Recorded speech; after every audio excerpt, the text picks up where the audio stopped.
તો hello guys, હું આજે છું કાગોળવાળા ખારાવાળા રામદેવ પીર.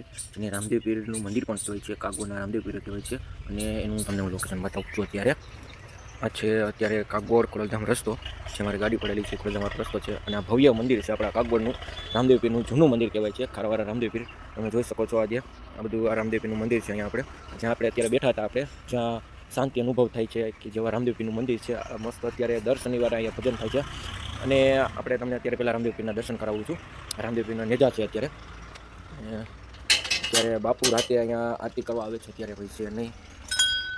ત્યારે રામદેવ પીરના મંદિરે જારીબાંધ હોય છે, પણ રામદેવ પીરના મંદિરે ક્યારેય પણ તારું લાગેલું ન હોય.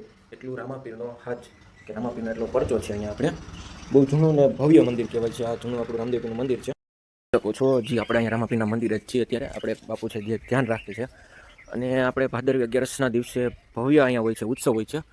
અને ઉત્સવના દિવસે અહીંયા ભજન કીર્તન અને મંડળી બધું હોય છે. અહીંયા ભવ્ય માણસો પણ એટલું આવે છે કે અહીંયા અત્યારે જે ખાલી દેખાય છે તમને બધો ભરેલો હોય છે અહીંયા.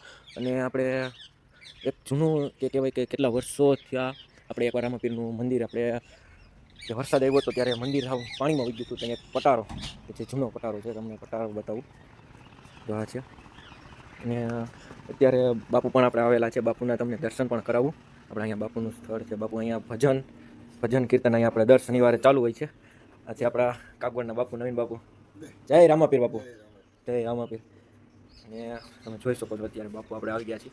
રાતે આપણે બાપુ આરતી પણ કરે છે. અને બધા માણસો બહારથી બહુ આવે છે. અને માણસોને પીવા માટે પાણીની સુવિધા ફૂલ કરેલી છે. આ પાણીની સુવિધા છે. અને અહીંયા છાંયો પણ એટલો બાપુએ ભવ્ય બનાવ્યો છે કે અહીંયા ગમે માણસો બપોરે આવે, અહીંયા બેસે તો પણ એ લોકોને આમ શાંતિ અનુભવ થાય છે. તમે જોઈ શકો છો આપણું આ રામાપીરનું મંદિર છે, જય રામાપીર. અને બધા માણસો બહુ પણ અહીંયા માને છે.